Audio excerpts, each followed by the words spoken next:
Dear Madam President, Excellencies, ladies and gentlemen, it is a great honor for me to address this year's Delphi Economic Forum.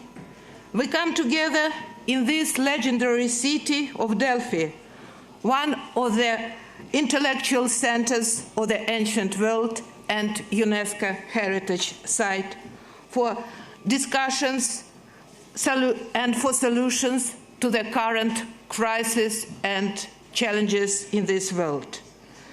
I am moved to be here in Greece, the birthplace of democracy and cradle of Western civilization. For centuries, Greek ideals have shaped the world.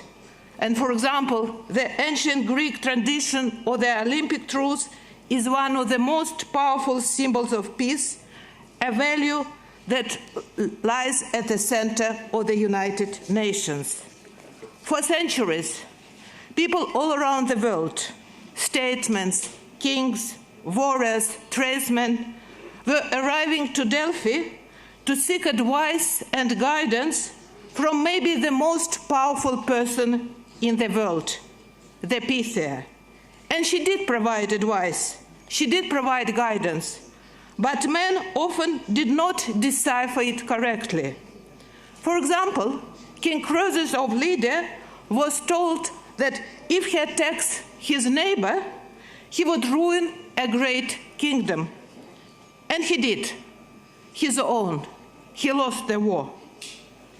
Differently, King Philip of Macedonia did understood correctly the advice he was provided. With silver spears, you may conquer the world. And he used money and trade. And this advice, ancient advice, that trade, connections, cooperation is always better than war, is a legacy of Delphi, a very strong legacy which we need today more than ever. We are living in a very difficult and tragic times. As Secretary General of the United Nations, Antonio Guterres, put it, the current state of the planet is broken. Violent conflicts, war in Europe, devastating climate change, widespread terrorism, rising tensions between nuclear-armed and other states, the continuing COVID-19 pandemic, rising inequalities, global mistrust, the digital divide, the loneliness in the cyberspace. The list is very long. Of course, the war in Ukraine is the center of our attention. Our world is facing one of the biggest peace and security crises in recent years, as a large-scale humanitarian tragedy is unfolding before our eyes. The war in Ukraine is a tragedy with lots of consequences. First of all, for the innocent peoples in the Ukraine who are losing their lives and the places where they are living. It's a huge tragedy, but it also has long-term consequences for the country and for the region and for the whole world around it. In the face of all these multiplying global challenges, the current global order and the system of international cooperation developed from the ashes of the Second World War is under severe stress. Let us be clear, without the United Nations and its partners, the world today would have been a much worse place. The UN can be proud of many achievements. As I speak here today, the United Nations is providing humanitarian assistance, sheltering refugees, defending human rights, feeding the hungry, helping to lift millions out of poverty. Nevertheless, the current multilateral architecture is failing us, and I can give you many whys. First, low confidence in national institutions and in global governance. That has led to a crisis of trust between people and the institutions which represent them. At the same time, there is a rise of strongman politics and short-sighted unilateral approaches. In this landscape, countries and individuals have become disillusioned with globalization and fail to see the enormous gains of multilateral system. Second, the 76-year-old UN architecture is in need of repair and reform. For example, the Security Council, the UN premier decision-making body, empowered to impose legally binding obligations on member states, does not reflect the geopolitical realities.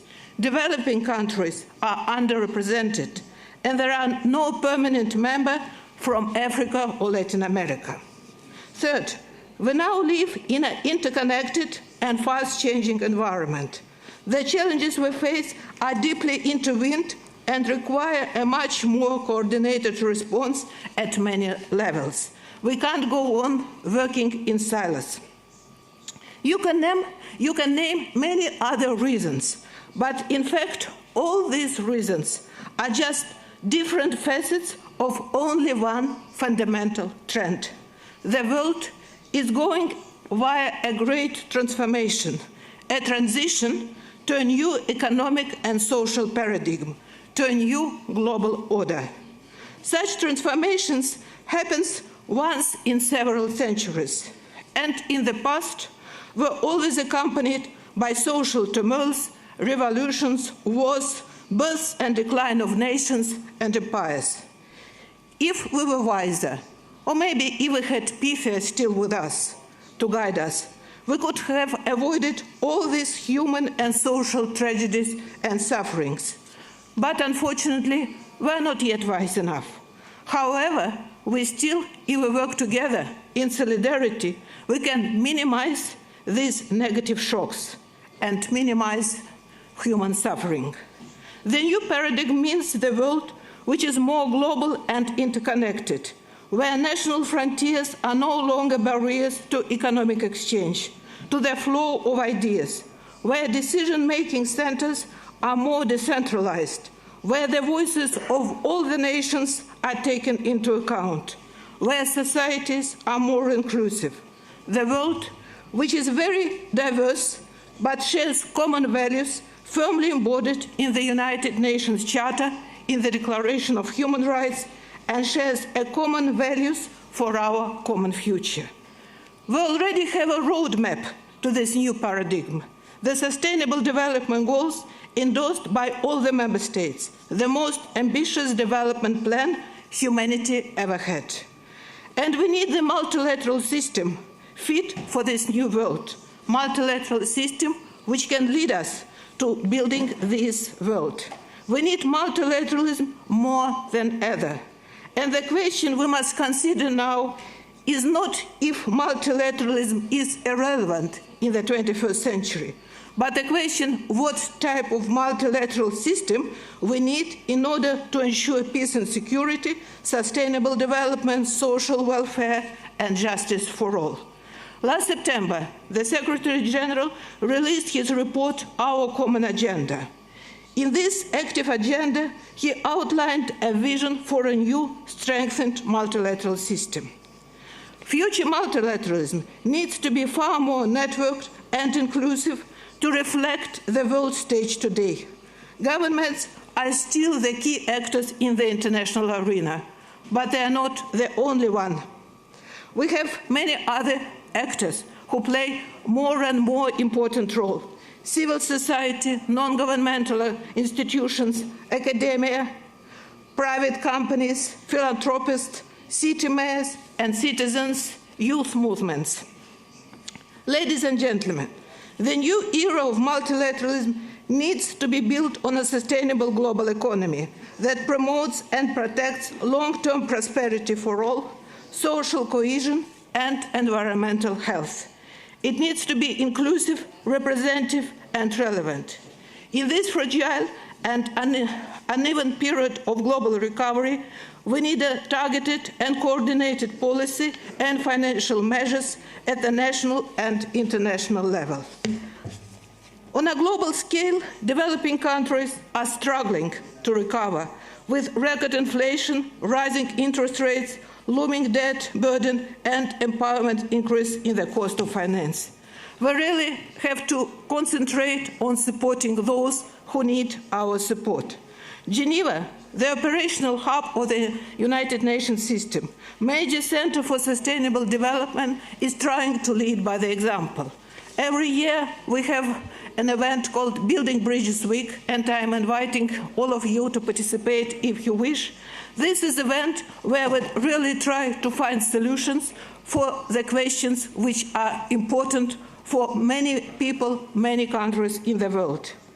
And our presence today at this important annual forum is another living example of how the future of multilateralism should look, how we all should get together, member states, international organizations, academia, philosophers, students, young people, private sector, all of us getting together, exchanging our ideas and finding common solutions for common problems. Thank you very much.